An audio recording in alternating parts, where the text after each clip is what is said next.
I found out last week that my wife gave her sister money out of our general savings account. I was furious. To me, this is a complete betrayal of trust.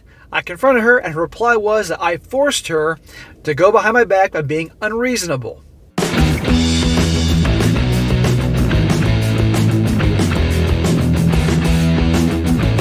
Welcome back to They Did What? Your source for the internet's craziest, most entertaining stories, where I go over them, analyze them, and most certainly make fun of them. Today, going to go over a story titled, Am I the A-hole for taking away my wife's access to our money?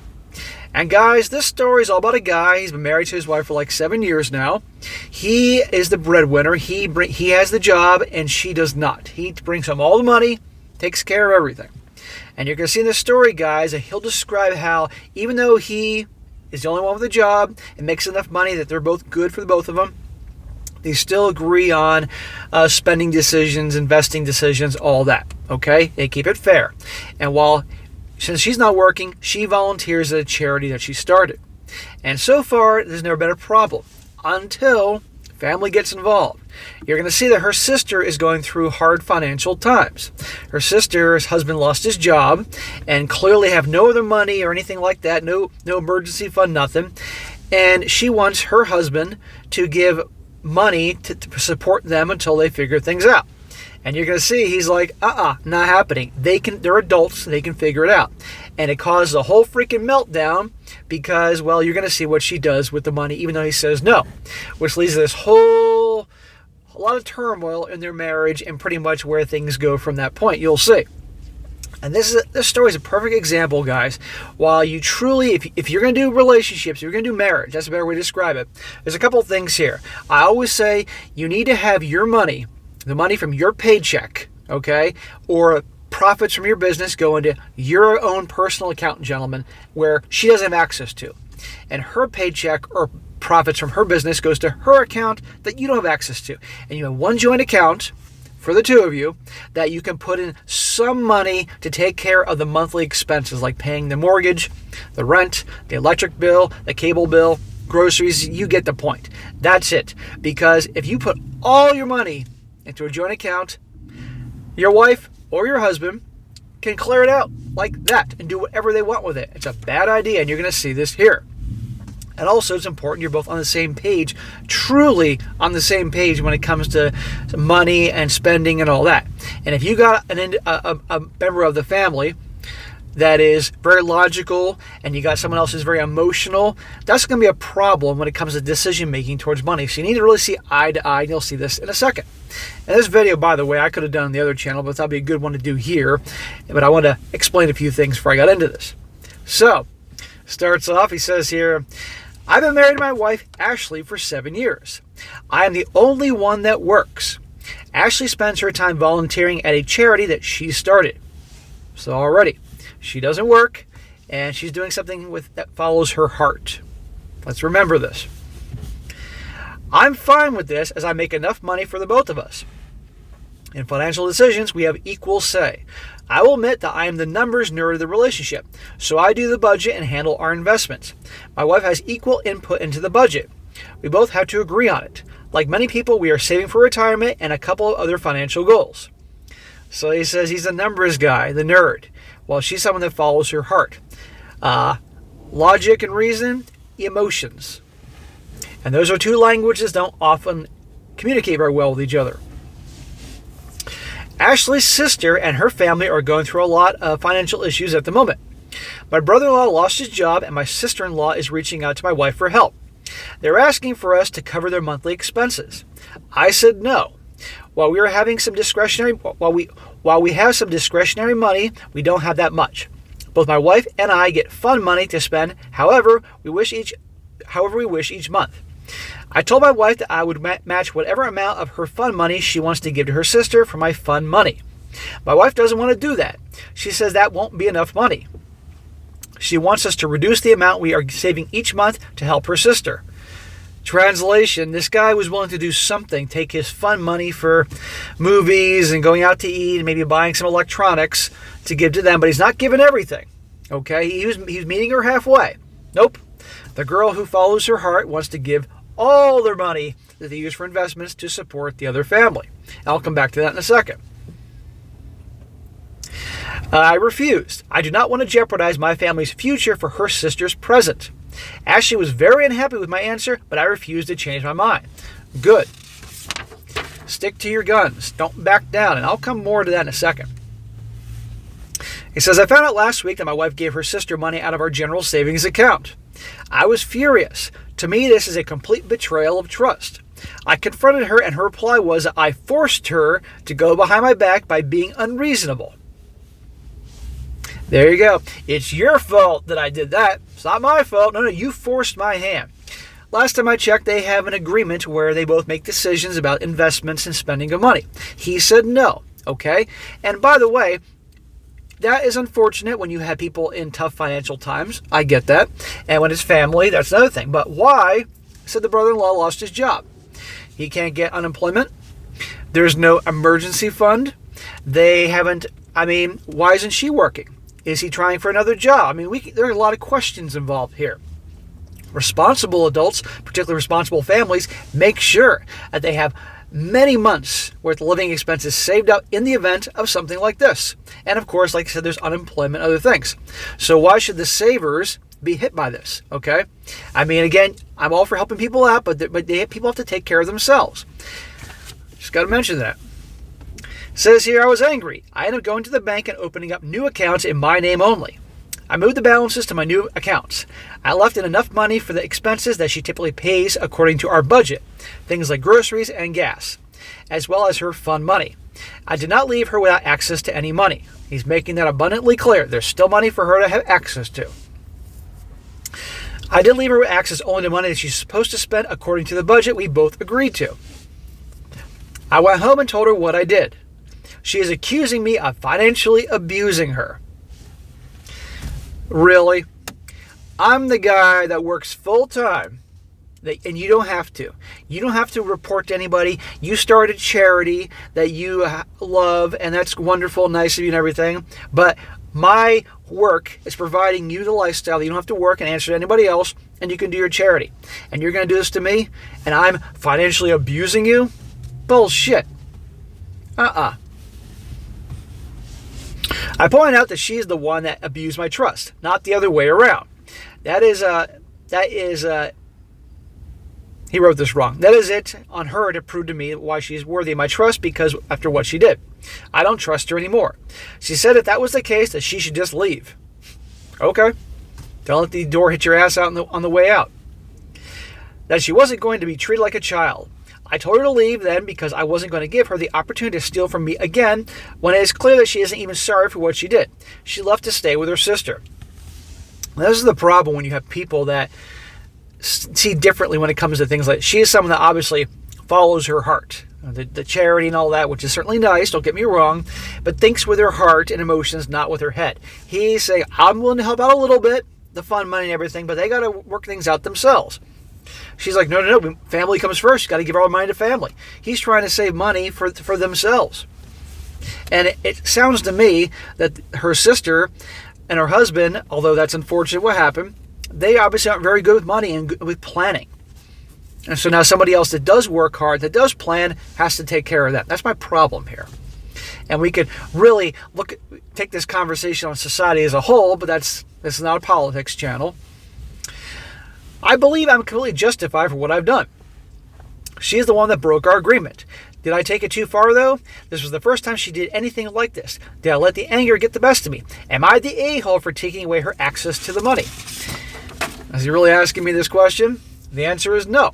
You're not the a-hole. She's the a-hole for breaking your trust. She's the a-hole for letting her emotions do all her thinking. Now, I get she's a woman, and women are driven by their emotions far more than men are, although the feminist movement is trying to get guys to be driven by their emotions like women these days. But no, she has to win back his trust. And again, I'd be like, okay, fine. You want to donate money to your sister? Fine. You can shut down your charity, and you can get a job, and then the money you make working that job, you can then give to your sister and support your sister. There you go. We're done. But then again, he'd be the a-hole for doing that. Again, guys, in life, you got to be prepared. All right? Shit's going to happen. You're going to get fired from jobs. You'll lose your job because you're laid off. Something happens. Who knows? There could be a big accident. You need money. You got to put money away. All right? And the question is, why didn't they do that? Now, I don't know why. But in life, guys, emergency funds, shit happens. And, again, it doesn't say anything about the wife, this girl's sister, getting a job. Or him trying for something else. Or unemployment or something like that. That's the strange part in the story. Now, a few comments here before I get on to what happens here. And it doesn't go too well. One guy says, not the a-hole. You nailed it there at the end. She stole from you. No excuse. My husband and I have a similar financial arrangement, and I simply cannot imagine doing what your wife did. Such a betrayal. That's from a woman. Another guy says here, the level of entitlement, he is the only one working and happily providing for her so she can enjoy life and do what she likes instead of being grateful. She's accusing him of financial abuse. The irony. And another one, this is from a woman. A woman says here, not the a-hole. Maybe she can get a job, work long hours, and give it all to her sister. That's what I said. Oh wait, she probably won't because then she'll know the value of money. At this point, I'd close the shared accounts and withdraw everything. Change the locks, pack up her stuff, and tell her when she can come and get it. She didn't just steal from you and betray you, and she still thinks she's right. Now they can figure out how to pay the bills. That's from a woman. You get some hard-ass women on here that are on the side of guys every once in a while. Now on to the update to see what happens here. He says, well, it looks like the posters that commented that my marriage is doomed were correct. First, after reading the post, I agree that it was not fair that I had access to our savings and she did not, even though she gave away some money without my consent. Following the advice of several posters, I contacted my bank and I found out that the account could be changed so that while both of us could deposit money, it would take both of our signatures to take money out of the account. This would give her same control over the accounts I had by putting them under my name. I contacted Ashley to let her know that I put the money back in the joint account if we switched the account to require both our signatures. She said no, that just showed that I didn't trust her.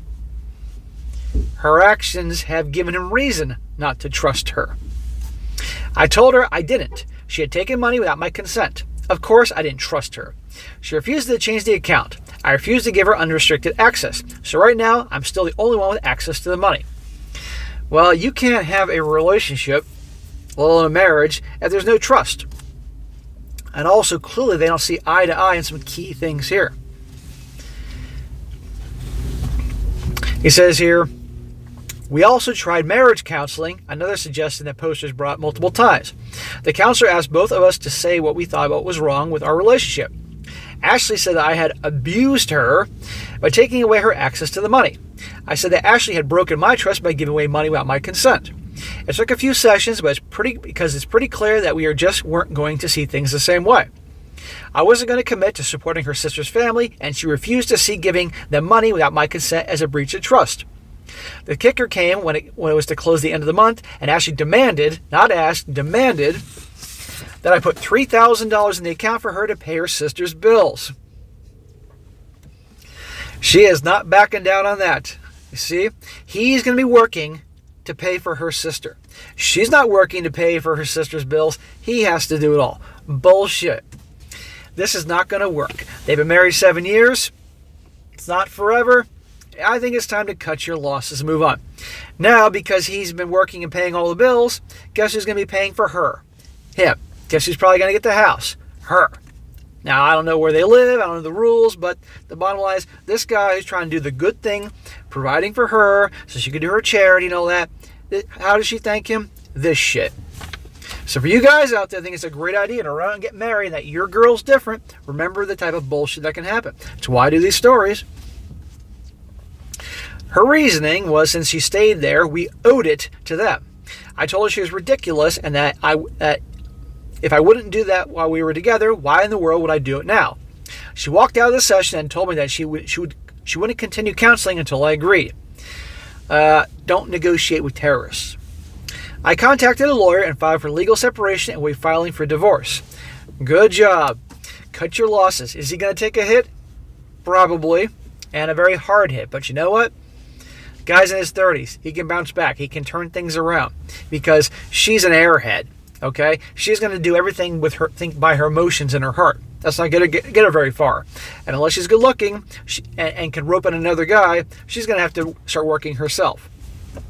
Even though she'll get an alimony.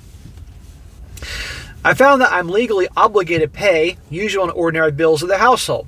but I'm not required to pay any bills for where she moved to since she left voluntarily. Aha. So I'm doing what I'm required to do, including things like paying for her car insurance and her cell phone, but I'm not giving her access to any other funds. She has asked, more like demanded, I give her money as she'll be getting it when we are divorced, but I don't have a way of making sure whatever she is given comes out of the final settlement, so I'm refusing. Good. Do not do any more than you are legally required to do, and make sure that the lawyer makes it as clear as can be what you're legally required to do. If you do any more than that, that can come back to bite you in the ass. Okay? No matter how much she yells and screams and cries and threatens you, listen to your lawyer. Do exactly what you have to do legally. No more, no less. So there you go, guys. They're ending it over this. This is the thanks he gets. But you know what? It could be worse. He could have had kids with her, right? And that'd be a whole other can of worms. He could have been with her for 20 years. It's 7. That's no small amount of time, but it's also, not forever either. And I wish this guy the best. But staying with her, this is not going to freaking work, okay? And now she can support that family. But what will probably happen is, mark my words, they'll get divorced. She'll get alimony. It doesn't say if they own their own house, but let's just say they don't. She'll get alimony. She'll probably shack up with the sister and brother-in-law, and that money will come to support them. That's probably going to happen. And good luck with her getting a job unless she absolutely has to. Now for some comments before I wrap this up. One guy says here, I can't stress this enough. Obey your attorney. Do not take the high road. Man up or any other BS things people are going to tell you need to do. You only need to obey your attorney. He wrote that in giant letters. That is it. I'm sorry this happened to you. Another guy says here, yes, I am an attorney. We get an attorney in the comment section. Only do what they advise. They've been down this road before. They know the laws. They know the local judges. I do recommend you put away extra money in case the court orders you to pay it later, but follow what your attorney says at best. Notice they keep doubling and tripling down. Listen to your attorney and don't do any more or any less than they tell you to do. And last one, this guy says, do whatever your lawyer is telling you to do. It's too bad you don't have a prenup since she wasn't working. You might have to pay alimony. I hope things work out for you in the future, and I'm sorry you were taken advantage of like this. At least you now know how selfish and self-absorbed she is, and that reality will bite her hard in the ass when she realizes she needs to get a job and support herself now.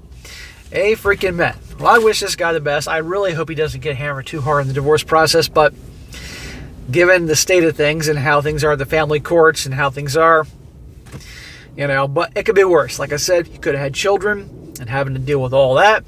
Doesn't say if he owns his own house, but the guy seems pretty damn sensible, so I'm guessing he probably does at this point. House or condo or something like that. We'll see what happens there. Maybe they sell it and they split the proceeds. I don't know. We'll see. But unless she's a really good-looking girl, she's going to have a hard time going forward, getting some other guy. I mean, don't get me wrong. All women can find some sucker. But you know my point. It won't be as easy as it was when she was younger. And this guy, he can lick his wounds and start over as any guy can, and he'll be all right in the end. Because he's a hard worker and he obviously does well financially. He'll make it. Wish him all the best. All right, guys, that is it for today. Be sure to comment down below. Let me just think about this. And guys, be sure to, if you got a good story like to share, by all means, email to me, strongsuccessfulmale@gmail.com. Just give me some time to get to it, and I definitely will when I get a chance. And be sure to like the video, share with your friends, and subscribe. And I'll catch you next time.